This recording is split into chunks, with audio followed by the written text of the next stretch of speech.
예, 안녕하십니까. 음, 지금 시간이, 지금 이 녹화하는 시간이,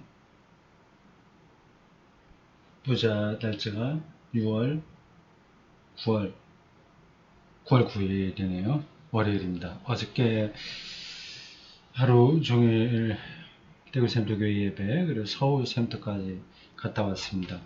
어제는 조금 피곤했습니다.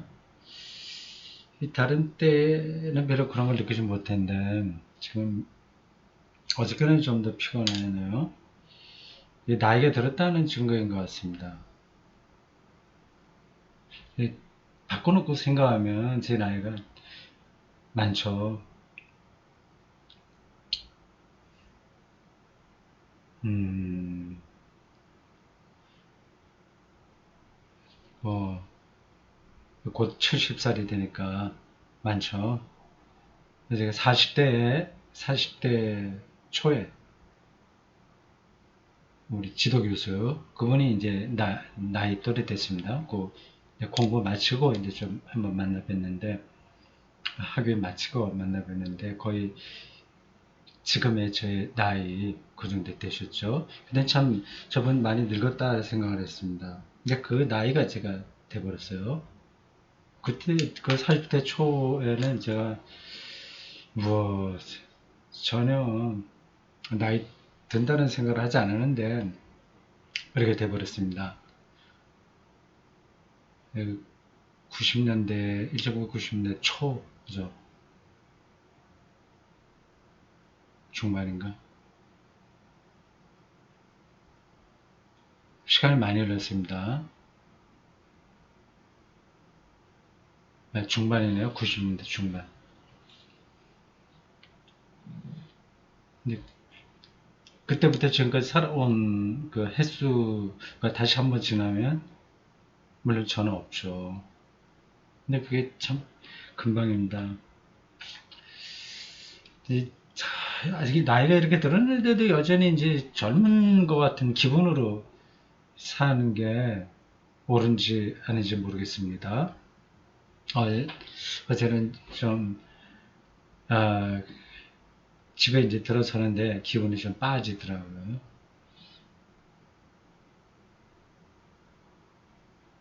테니스를 언제까지 갈 수 있을지 모르겠습니다. 오늘 아침에 일어나니까 약간 왼쪽 발목 그 바깥쪽으로 여기가 결려서 걷기가 많이 불편했어요. 어저께도 좀 불편했습니다, 사실은. 근데 어저께는 뭐 그냥 걸을만 했습니다. 그래도 양쪽 종아리가 대구 샘터교회 예배 드릴 때부터 설교하려면 한 30여 번 서야 되잖아요. 근데 거기 서 있는 동안에 다리 근육이 별 편하지가 못했습니다. 그냥 뭐 대수롭지 않게 생각했어요. 이거 강북 들어가야 되는데 쓸데없는 얘기를 하네요. 근데 그게 하여튼 지난 주간에는 그 테니스장을 주 초에 이제 비도 오고 뭐 그래서 수요일 저녁 때 하고 금요일 저녁에 왔습니다. 연달아 이틀 거쳐서 다녀왔습니다. 그리고 자기 전과 일어나서 발목 운동 누워서요. 발목 이렇게 돌리는 발목 운동을 좀 열심히 했습니다. 이렇게 하다 보니까 그 근육이 땡길 때까지 했거든요. 별거 안 하다가 최근에 들어서 했습니다. 내 발목에 좀 문제가 있는 것 같으니 발목 근육을 좀 키워야 되겠다 싶어서 그걸 했는데 그게 좀 무리하게 했는지 모르겠습니다. 어쨌든 그래서 오늘 아침에 일어나서 쩔뚝거리면서 아래층으로 내려갔어요. 이제 그 층계에 오르락내리락 하는 것도 이게 이렇게 발목이 이제 불편할 때는 굉장히 조심을 하니까 그러네요. 아무래도 밑으로 내려가야 될 것 같습니다. 이 서재를 옮겨야 되겠어요. 이게 넓어서 좋긴 한데 여름에 덥고 겨울에 추워요. 그리고 지금 방금 말씀드린 대로 층계 여기 좀 가파릅니다. 우리 집이. 그리고 하루에도 여러 번 오르락 내리락 하는데 그럴 때마다 바짝 긴장을 해야 됩니다. 그렇지 않으면 발을 삐끗하거나 하면 그 낙상하고 크게 다치니까요. 그 불편해서 내려가 볼까 합니다. 다행스럽게 우리 집에 있던 고양이가 이제 다른 곳으로 갔습니다. 그래서 그 방이 비어 있어서 아직 고양이 냄새가 좀 나는데 깨끗하게 지금 청소를 하는 중이에요. 정리가 되면 내려가야 되겠습니다. 겨울철도 좀 따뜻하게 지내겠죠. 여름도 덜 덥게 지낼 것 같습니다. 오늘 그래서 이거 다리를 어떻게 할까? 금년 들어서 이게 여러 번 이게 다리가 고장 났습니다. 발목 근처에 발바닥도 그랬고 오른쪽 발바닥 오른쪽 발에 엄지발가락 쪽에 있었고 얼마 전에는 새끼발가락 있는 쪽이 그랬고요. 엄지발가락에 있을 때는 좀 오랫동안 갔습니다. 한 달 정도 텐장이 못 갈 정도로 힘들었습니다.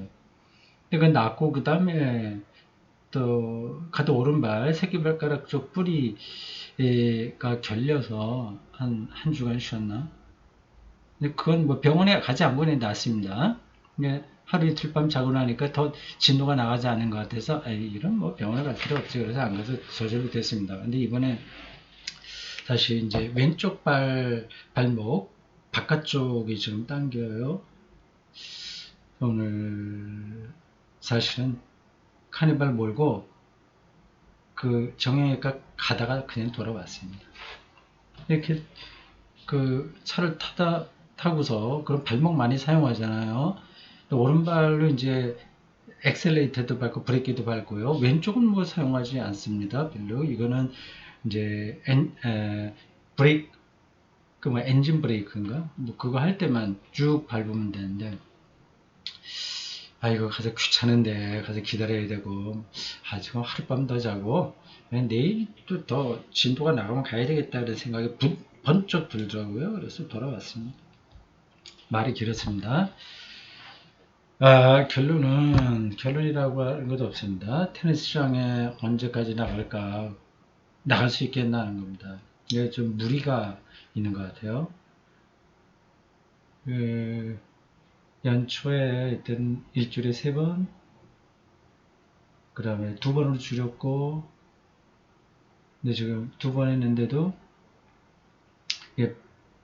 발목 이런데 문제가 계속 생기면 한 번으로 줄이든지 그러다가 이제 못 나가겠죠.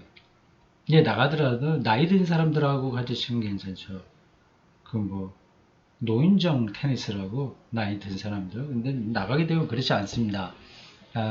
젊은 사람들 40대 50대 나이 들어봐야 60대 초반 제가 나이가 제일 많습니다.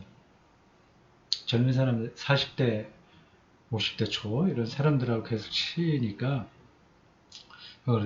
그리고 제가 열심히 하거든요. 하여튼 내 몸이 옛날처럼 생각하지 말고 이제 노인이 됐다 그런 생각으로 살아야 될 것 같습니다. 당연한 건데 뒤늦게 이러고 있네요. 날씨는 지금 잔뜩 흐렸습니다. 비가 조금 더 올려나 모르겠습니다. 9월 9일 지금 오후 3시 좀 넘었습니다. 녹화 좀 하고 다음에 할 게 많이 있네요.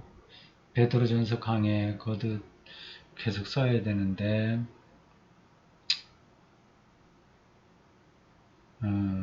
수요 공부도 준비해야 되고 강독해야 되고 됐습니다. 이 강독 지난번에 말씀드렸듯이 요거 신인간 과학 끝나면 뭐 읽는다고 제가 말씀을 드렸나요? 안 했나? 했을 것 같은데 딱 생각이 왜 안 나죠?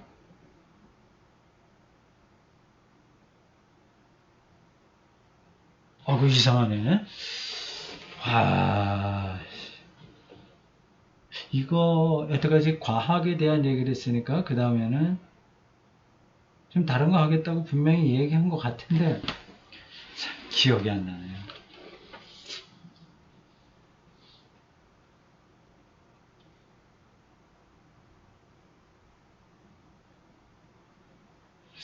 그 이상하네. 그 생각이 안 날까? 다시 나중에 시간 있을 때 좀 더 기억을 좀 살려보겠습니다. 저 뒤에 어디 책에 꽂혀 있을지 모르죠. 보면 알지 모르겠습니다. 어디,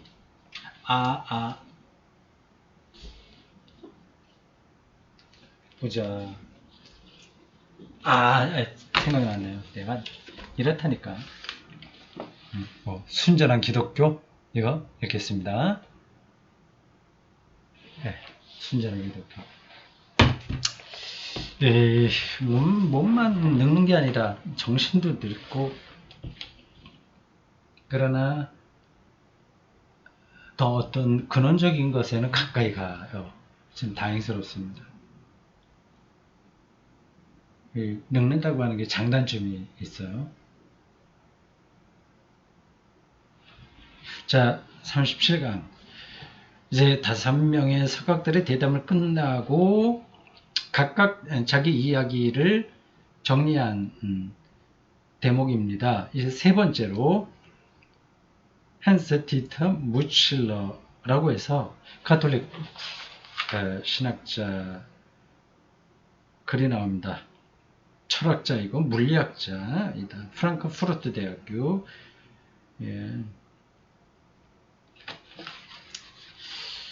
읽어보겠습니다. 얼마 전 저명한 물리학자 스티븐 호킹은 이미 지금은 돌아가셨죠. 우주의 생성에 관한 책을 발표했다. 그 책에서 호킹은 우주에는 시작도 끝도 없기 때문에, 그건 잘못된 건데, 시작이 있는데 왜 그랬을까? 시작도 끝도 없기 때문에 우주를 설명하기 위해 신을 끌어들일 필요가 없다고 말한다. 신을 끌어들일 필요가 없다고 말한 건 맞는데 시작도 끝도 없다고까지 얘기했나요? 그건 빅뱅을 인정하지 않았다는 건가? 호킹 이전에는 무한대의 질량과 에너지를 가진 질량과 에너지,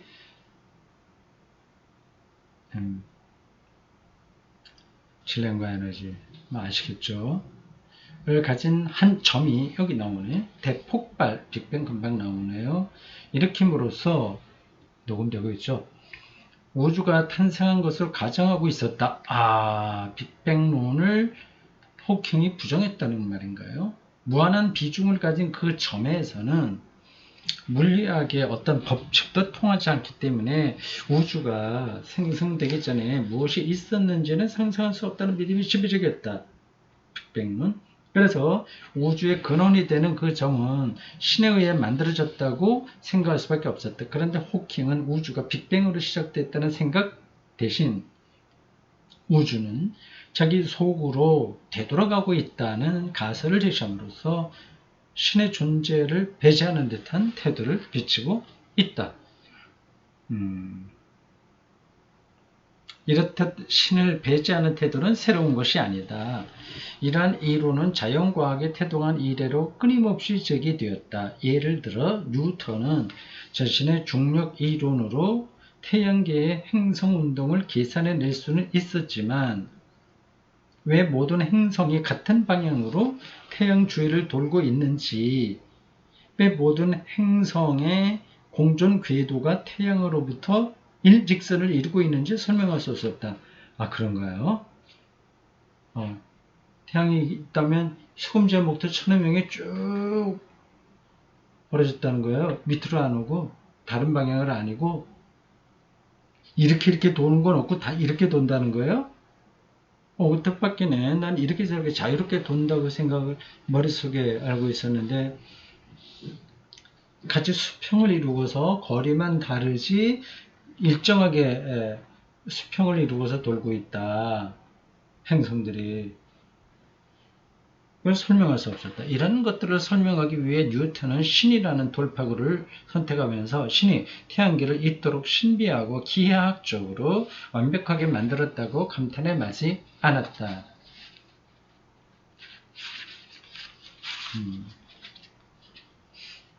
그 뒤 라플라스는, 이 사람 이름 제가 놨습니다. 우주의 탄생을 설명하는 이론을 내놓으면서 행성운동의 그런 특징들까지도 모두 기계론적으로 설명할 수 있다고 주장했다. 한 번은 나폴레옹이 별이 가득한 하늘을 보면서 요즘 날씨가 이래서 밤하늘 별들 보기 힘드네요. 신이 이 신비로운 장관을 창조했음을 믿지 않느냐고 묻자 라플라스는 뭐 과학자인가? 물리학자인가? 신이라는 가정은 제게 필요하지 않았습니다. 라고 응수했다. 신의 존재 여부가 이렇게 과학의 진보에 좌우되는 문제라면 언젠가는 과학이 신의 존재를 증명하거나 부정할 수 있지 않을까. 그건 불가능할 겁니다. 존재의 증명도 불가능하고 존재하지 않는다는 것을 증명하기도 불가능하겠죠. 왜 그러냐, 논리를 그렇게 거의 대답하기엔 지금 제가 복잡합니다. 넘어갑시다. 중세가 성서를 믿었다면 근대는 물리학을 신봉했다. 중세는 천동설이나 지동설의 물리학적 근거를 성서에서 찾았지만 근대는 물리학을 동원해 신의 존재나 부재를 증명할 수 있다고 믿었던 것이다. 있냐 없냐를 결국은 과학이 증명할 수 있다고 한 거죠. 그런 맥락에서 물리학자 폴 데이비스는 이렇게 말한다. 엉뚱한 얘기로 들릴지 모르지만 나는 종교보다 자연과학이 신을 찾는 데 더 확실한 길이라고 믿는다. 우리의 대답이 옳건 그러든 간에 이제 자연과학은 종교가 제기했던 질문을 과학적인 방법으로 탐구하는 수준에 이르렀다.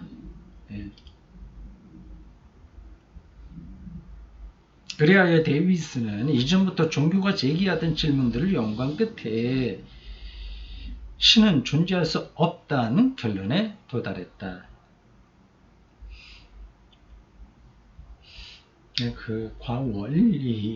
원리에 의해서 세계가 완벽하게 해명된다. 그 원리를 과학이 해명할 수 있다는 말인 거죠.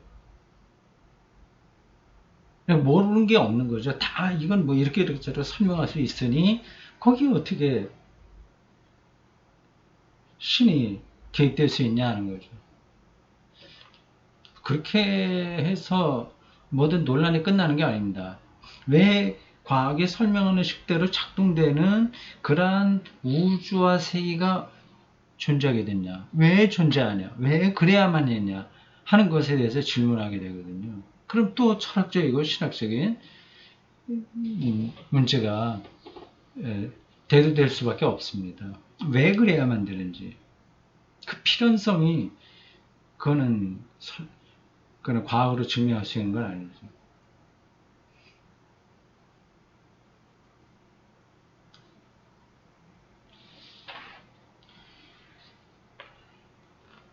그런데 뉴에이지 운동의 원조 가운데 한 사람으로 일컬어지는 프리초프 카프라, 이 사람은 이름 많이 들었습니다.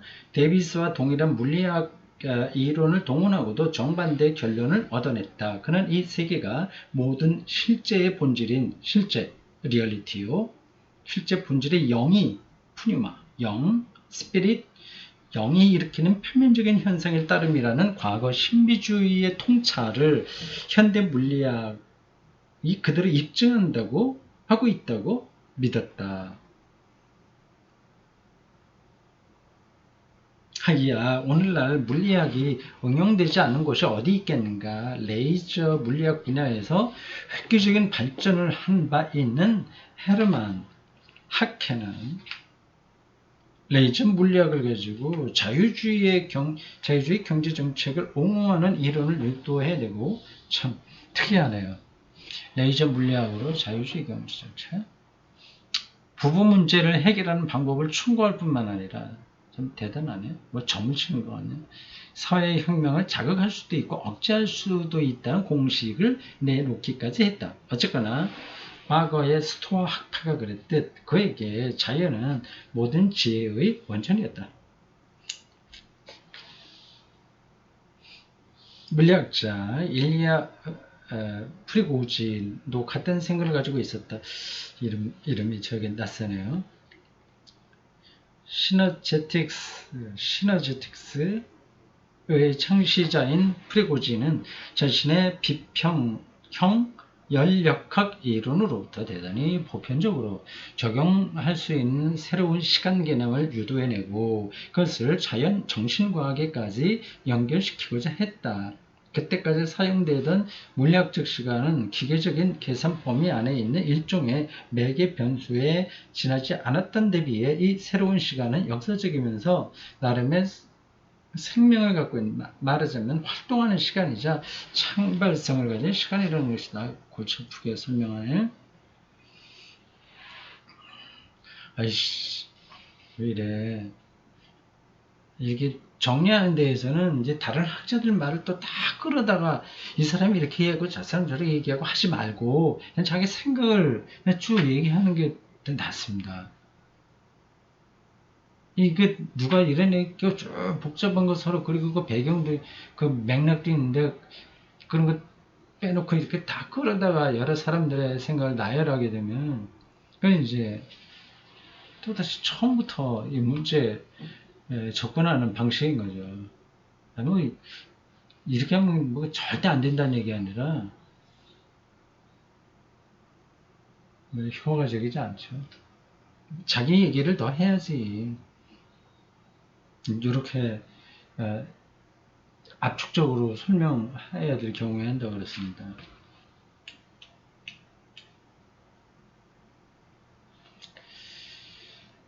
그에 따르면 자연은 한번 태엽을 감아 놓으면 절대 불변의 법칙에 따라 움직이는 기계장치가 아니라 인간의 정신처럼 창조적인 존재다. 자연은 더 이상 경직되고 고립된 채로 우리 저편에 존재하는 원자들의 모임이 아니라 역동적인 전체라는 것이다. 원자들을 모아놓는다고 해서 이게 이렇게 되는 건 아닌 거죠. 이렇게 될 수가 없죠. 왜 유기물에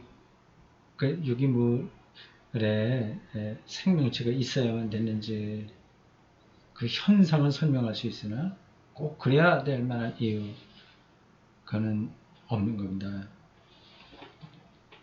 역동적인 전체 이렇게 제가 다 역동적이라고 하는 가만히 있는 게 아니라 다 연결되어 있다고 하는 겁니다. 그렇죠. 저 앞산의 나무 그런 것하고 저하고 아무 관계가 없는 것처럼 느껴지잖아요. 근데 여기도 관계가 있습니다. 내가 계절에 따라서 바뀌는 저 산 색깔 이런 것들을 보면서 뭘 생각할 거 아니겠습니까? 그럼 나에게 영향을 미치는 거죠. 그리고 이렇게 창문을 통해서 지나가는 새들 그런 것들도 너무 찰나이긴 한데 그게 저에게 영향을 미치는 겁니다. 그 새에게 내가 직접 영향을 못 미치겠죠. 쟤네들은 그런 것들을 의식하지 않으니까. 근데 뭔가 다른 방식으로는 영향을 미치겠죠. 내 마당에 나가서 새들이 이제 오기 좋아하도록 환경을 만들게 되면 그건 나와 새와의 역학적 관계가 이루어지는 겁니다.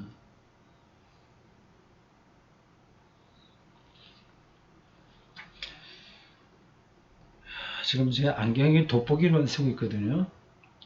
다초 좀 하지 않고 이것도 먼지가 이렇게 많네. 이것도 닦아야 되는데 다초 좀 안경을 쓰면 책 읽기에 많이 불편합니다.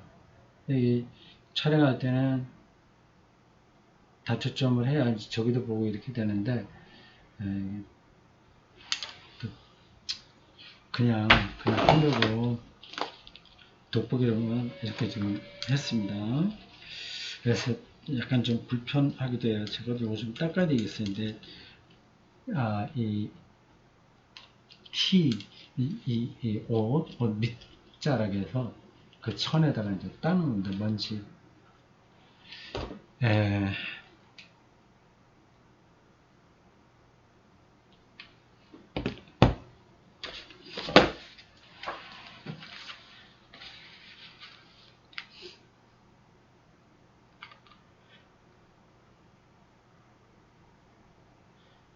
자, 됐나요?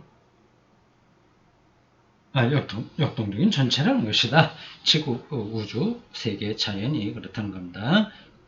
우리가 잘 느끼지는 못할 겁니다. 일상에 들어가 있기 때문에. 그러나 그거를 잘 뚫어보면 결국 자연 속에 내가 있으니까 그 역동적인 관계를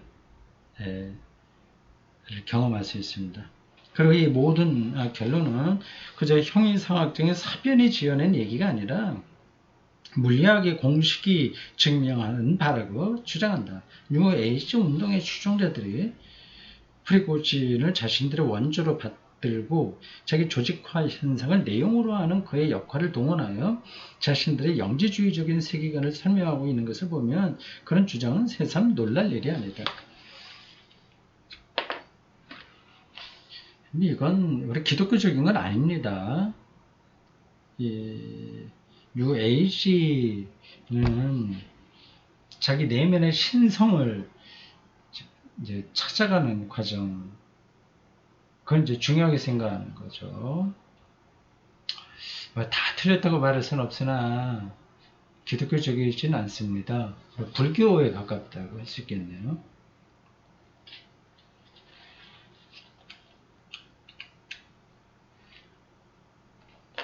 자, 좀 더 보겠습니다. 249쪽입니다. 물리학의 가능성에 대한 믿음은 이제 끝이 없는 듯 하다. 하지만 물리학이 종교나 세계관에 관한 문제를 해결해 주리라고 믿느니 차라리 삼위일체론, 동정녀 마리아의 수태, 교황의 무류성, 성 프란치스코의 몸에 나타났다는 오상은 십자가 처형 당시 예수가 입은 5 상처.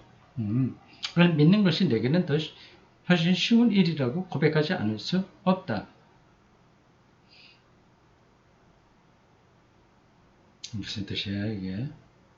그러나 예수의 기적을 믿는다고 하면 몽상가로 물리고 물리학을 통해 삶의 의미를 발견한다고 하면 참신한 인식을 가진 사람으로 여겨지는 게 요즘의 세태다. 폴 데이비스도 이렇게 얘기했습니다. 인용해요. 전통적인 종교보다 기초과학의 발달을 통해서 존재의 심오한 의미를 찾게 될 가능성이 훨씬 높다고 믿는 이들이 점점 늘고 있다. 다시요. 전통적인 종교보다 기초과학의 발달을 통해서 존재의 심오한 의미를 찾게 될 가능성이 훨씬 높다고 믿는 이들이 늘고 있다며 흡족해한다. 그래서인지 요새는 철학하는 물리학자들의 저서가 인기가 높다. 어떤 물리학자가 노벨상을 타기라도 하면 머지않아 상을 탈 것처럼 보이기만 해도 사람들은 그가 모든 문제에 대해 한마디 해주기를 바란다. 그렇죠. 다 아는 것 같이 기대하는 거죠. 사회윤리, 종교, 미학, 철학 등 모든 문제에 대해 답해 주기를 기대하는 것이다.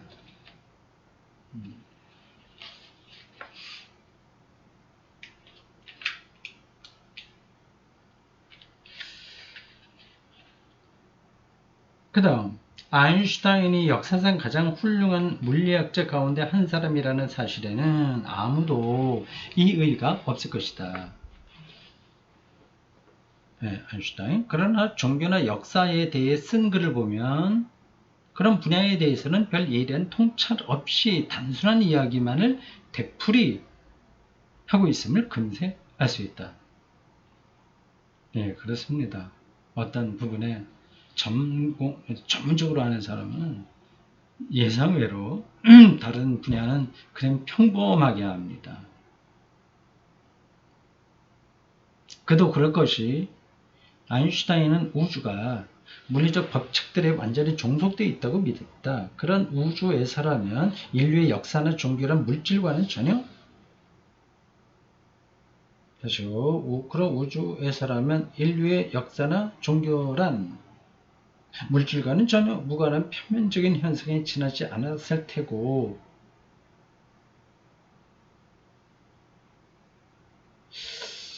따라서 그런 표면적인 현상은 물리학적인 법칙성이 역사의 변동까지 지배하지 않는다고 생각하는 몽상가들에게나 의미 있는 대상일 것이기 때문이다. 복잡하게 표현했어요. 왜 이렇게 표현을 알긴 알겠습니다. 내가 집중이 안 돼서 그런가 오늘 이게 표현을 아주 철학자가 하듯이 철학자들이 이렇게 글을 써요.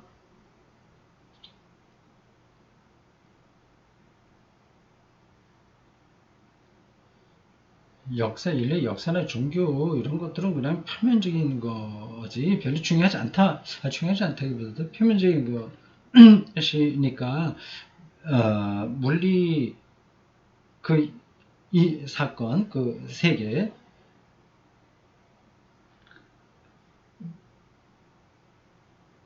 그 차원에서 보면 그 조금 중요하지 않다 그렇게 말할 수 있나요? 아니면 물리학적 변동 그것에 의해서 역사와 종교 이런 것들이 벌어진다. 근데 그렇게 해야지 되지 관계없이 역사와 종교가 있는 것처럼 얘기하면 그건 몽상주의다. 그런 얘기죠. 알았습니다. 아인슈타인이 순전히 자신의 물리학적인 논리를 동원해서 엉터리 이론을 꾸몄는데도 상대성 이론의 창시자라면 모든 철학적 문제에 대해서도 경청할 만한 답변을 내놓을 것이라는 사람들 믿음은 흔들리지 않았다. 그래서 마침내 아인슈타인 신화라는 것이 생겼고 아인슈타인 자신도 그 신화를 믿게 되었다. 이래하여 물리학자가 과학을 신봉하는 우리 시대의 제사장으로 멋진 편이네요. 무실라가 멋지게 표현했습니다. 물리학자가 과학을 신봉하는 우리 시대의 제사장으로 발돋움하는 것이다. 언젠가 바이체크는 독일의 생물학자 그 형인가 누군가가 대통령이었고 바이체크는 자연과학에 대한 믿음이야말로 이 시대의 유일한 만민 종교이다 라고 지적한 바 있다. 이런 믿음 때문에 과학자는 본의 아니게 과학이라는 세속 종교의 사제 역할을 맡아. 이미 바이체크가 한 말이군요. 이게 세속 종교의 사제 역할을 맡아 그 종교의 비밀과 예언과 기적을 관리하게 되었다는 것이다. 이거 잘못했다는 얘기죠. 세계를 그런 눈으로만 봐서 다 알 수 있는 게 아니다. 그렇죠. 이런 건 알리스타 맥크레스도 가동화제입니다. 이 물리학이 세계를 이해하고 읽는 하나의 그림인 거죠. 하나의 방식인 거죠. 그걸로 다 해명되지 않는데 되는 것처럼 지금 생각하고 있으니까 문제가 아니냐. 네, 그 얘기입니다. 여기까지 하겠습니다. 수고했습니다.